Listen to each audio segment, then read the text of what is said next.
Chinua Achebe, the well-known writer, explained how he became a writer and a historian. And he said, until the lions have their own historians, the history of the hunt will always glorify the hunter. End of quote. History writing is war by means other than guns. So we have a great battle before us.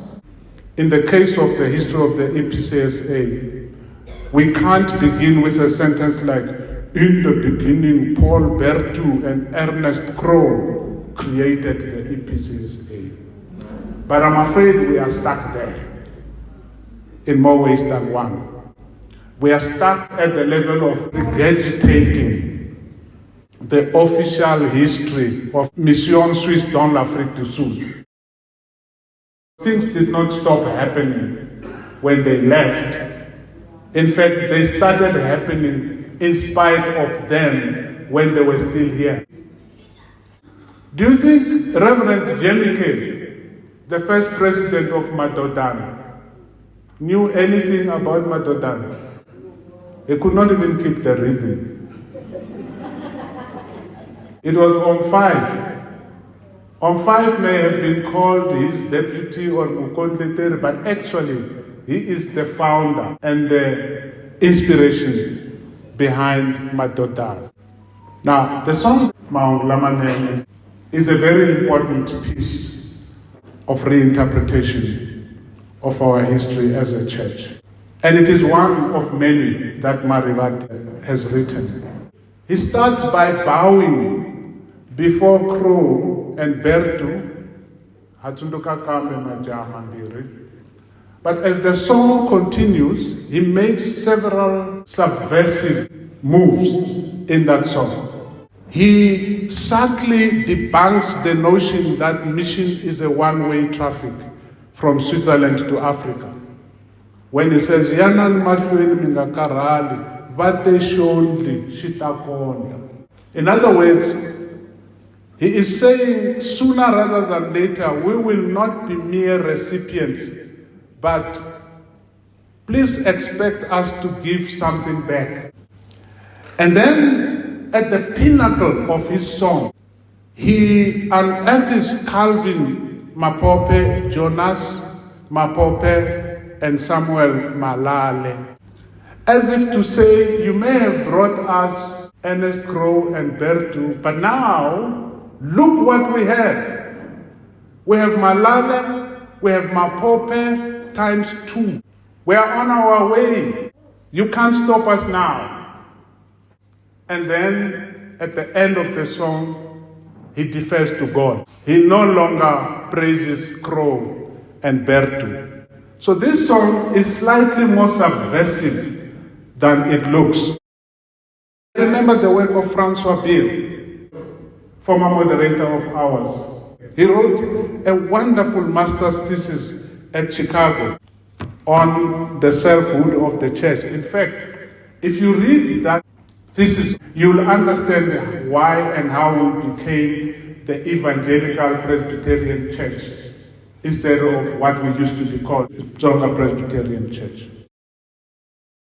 When I was young and innocent, long before I obtained my PhD, I published what I thought was an innocent little article. It was a scholarly article. It was titled Mission, Ethnicity and Homeland, the Case of the EPCSA. It wasn't an opinion piece, it was a research article with references and a huge bibliography. Once it was published, there was an explosion in Switzerland. It evoked a thinly disguised rebuke from Swiss scholars. Not 1, not 2, not 3, not 4, but 5 of them. Klaus-Peter Blaser, Annette Keller, Theo Schneider, Vreni Schneider-Biber, and Oli Stuka, the Gang of 5. And they chopped my little article to pieces. They wrote a long response and demanded that it be published. Of course it was published. I'm sure that if Ernest Crowe and Bertu were still alive, they would have joined the 5. I would have had a response from 7 Swiss scholars. My mistake in that article was that, among other things, I did not start with, in the beginning, Paul Bertu and Ernest Crowe created the EPCSA. In that article, I did refer to Bertu and Crowe.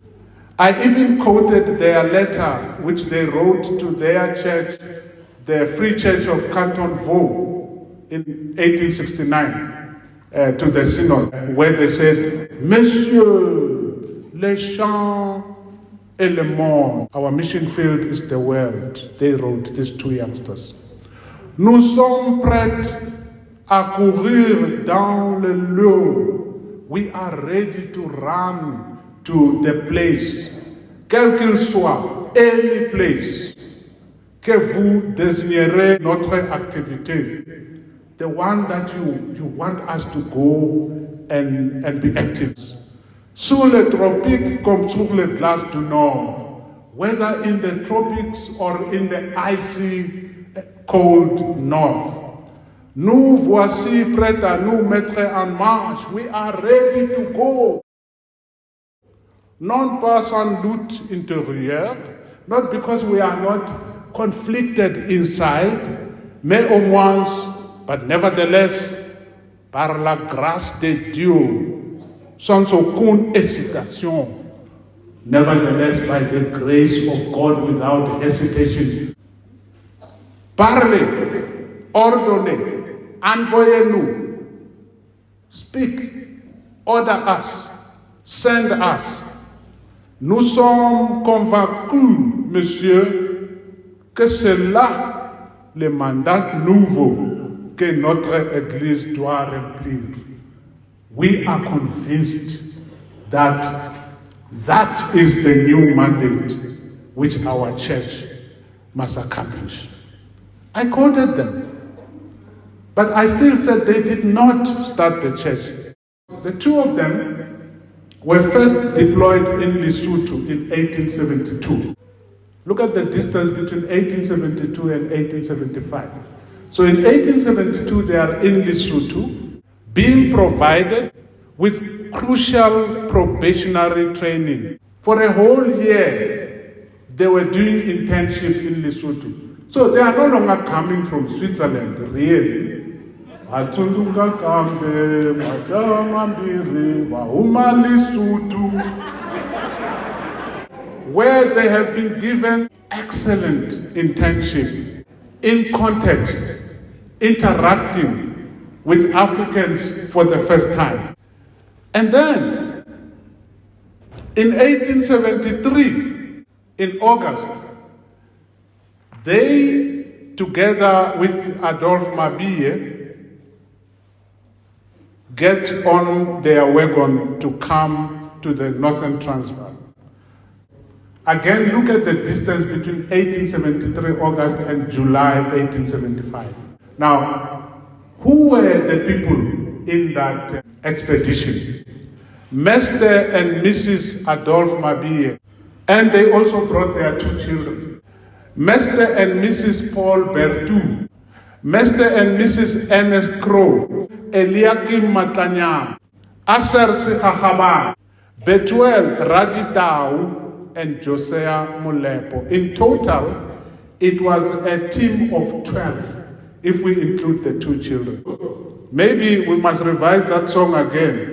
Atsunduka kambe minkari ya kale loko kufikile majaya mune ya huma Lesotho ya hitisela mahungu la manene Eliakim wa matanyane asere sikakhabane betuele raditau. Of the 12 people, at least 3 were women. It's very significant. This church was not started by men alone.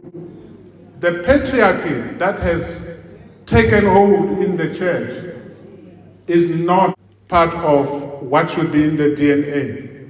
In short, represented in that delegation were evangelists, Madodana, Women's Guild, youth, and pastors. And since Crow and Bertu were below 30, so they were youth themselves, the average age was lower than 30, the average age of the people who started this church. The very first church service of the La Mission Romande en Afrique du Sud, ou La Mission Suisse dans l'Afrique du Sud, was attended by 70 people, mainly women and youth, on the 17th of August, 1873.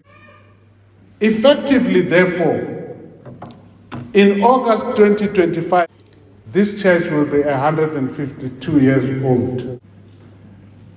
Having conducted the initial reconnaissance, the three white males and their wives left the Spelonken area and went back to Lesotho, where they liaised with Lausanne and Paris in terms of what next. Matanya, Sekhachaban, Radita remained and continued to evangelize and to educate. They also converted the first Christian while the Swiss were away.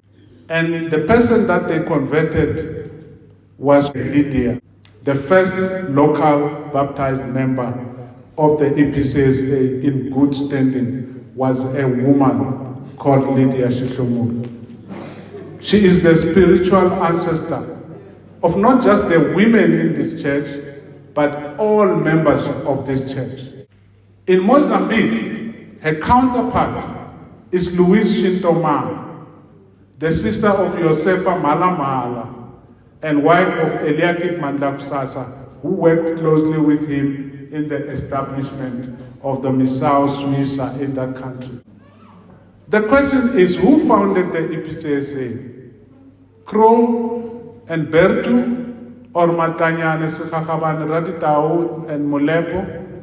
They who stayed behind for 2 years by themselves, working among the people, preaching the gospel and starting a school. The task of rewriting history of the church is both daunting and urgent.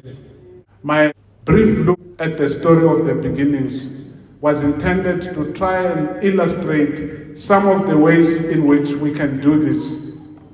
An important aspect of the rewriting and the decolonization of the history of the church is a measure of honesty regarding the spiritual and cultural battleground, which were the mission station.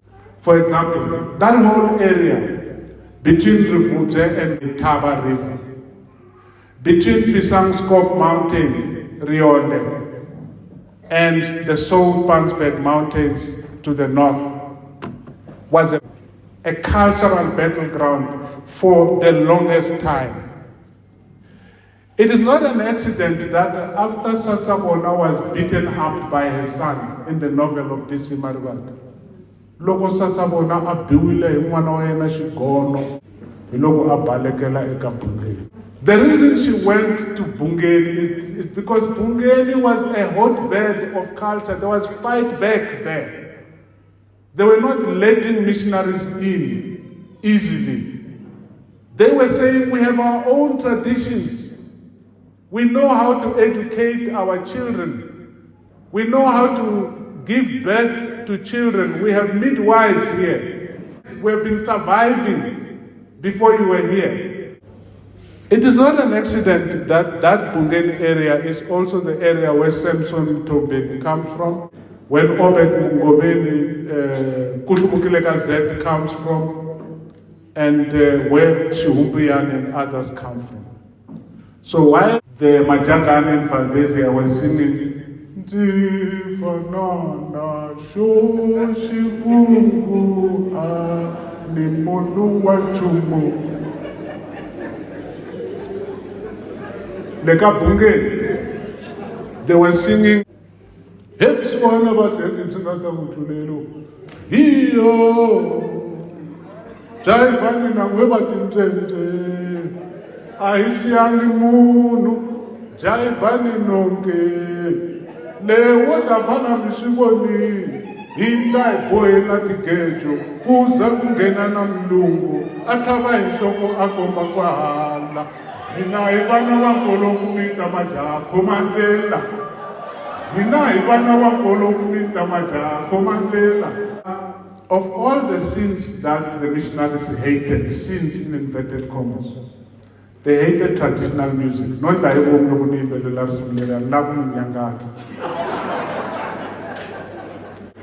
they hated traditional dancing even more. So how would the people resist? They went about giving people Bibles, and people found other uses for the Bible, creative uses for the Bible. Not for Bible study and spiritual revival. The Bible had very soft pages which were very useful in the pit latrines. They were also useful for smoking a zone, BP, they would use the Bible pages. I didn't approve of it, but it happened as a form of resistance. So we can't simply say, in the beginning, Bertu and crew created the EPCSA. We have to recognize the Basotho and recognize the Fanakalo that was used in the initial evangelization period. Because have you seen people who are trying to talk to one another and they have no language in common? That's what happened to Basotho. Isi Marivate had some Fanakalo songs. I have a great appreciation for those songs, and I want to end with one of them. We, when I'm my boy, I gonna take it.